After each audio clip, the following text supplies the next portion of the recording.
വനിതകൾ. Women in science. അടുക്കള ചുമരിലൊതുങ്ങില്ലിനി ആകാശമറ്റം നമ്മൾ പറക്കും. മേരി ക്യൂറിയും കൽപ്പന ചൗളയും കാട്ടിയ വഴിയിൽ വിസ്മയം തീർക്കും. വിജ്ഞാന ദീപം കയ്യിലേന്തി നമ്മൾ ലോകത്തെ നേർവഴിയിൽ നയിക്കും. ബഹുമാന്യരെ, പ്രിയ സുഹൃത്തുക്കളെ, എല്ലാവർക്കും ശുഭദിനം നേരുന്നു.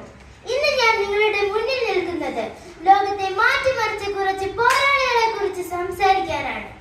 അവർ കയ്യിൽ വാളും പരിചയമെടുത്തവരല്ല, മറിച്ച് ടെസ്റ്റ് ട്യൂബുകളും ടെലസ്കോപ്പും കൊണ്ട് ലോകത്തെ വിസ്മയിപ്പിച്ചവരാണ് ശാസ്ത്രലോകത്തെ വനിതകൾ. നമ്മൾ ശാസ്ത്രജ്ഞർ എന്ന് കേൾക്കുമ്പോൾ ഐൻസ്റ്റീന്റെയോ ന്യൂട്ടന്റെയോ മുഖമാണ് ഓർമ്മ വരുന്നത്. എന്നാൽ ആകാശത്തിലെ നക്ഷത്രങ്ങളെ എണ്ണുന്നതിലും ഭൂമിയിലെ വൈറസുകളെ തുരത്തുന്നതിലും സ്ത്രീകൾ വലിയ പങ്ക് വഹിക്കുന്നുണ്ട്. പോളണ്ടിലെ ഒരു ദരിദ്ര കുടുംബത്തിൽ ജനിച്ച മേരി ക്യൂറി പട്ടിണിയോട് പടവെട്ടിയാണ് പഠിച്ചത്. ഒടുവിൽ റേഡിയം എന്ന മൂലകം കണ്ടെത്തി ലോകത്തിന് ക്യാൻസർ അസുഖത്തിനുള്ള ചികിത്സ കണ്ടെത്തി. ബഹിരാകാശത്ത് പറക്കണം എന്ന് സ്വപ്നം കണ്ട കൽപ്പന ചൗള എല്ലാ തടസ്സങ്ങളെയും മാറ്റി ചന്ദ്രനോളം വളർന്നു.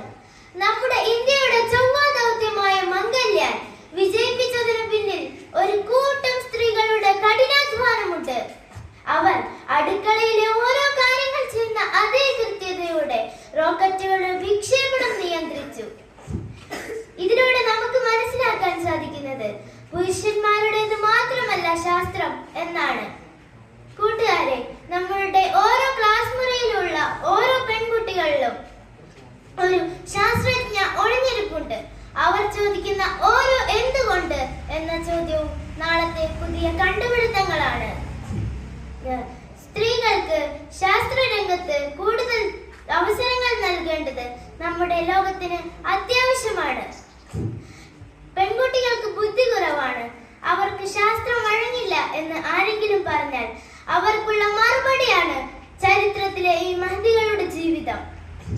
നമ്മുടെ ചുറ്റുപാടുമുള്ള ലോകത്തെ നിരീക്ഷിക്കാനും പുതിയ പുതിയ കണ്ടുപിടുത്തങ്ങൾ കണ്ടുപിടിക്കാനും നമുക്ക് ഒരുമിച്ച് പരിശ്രമിക്കാം.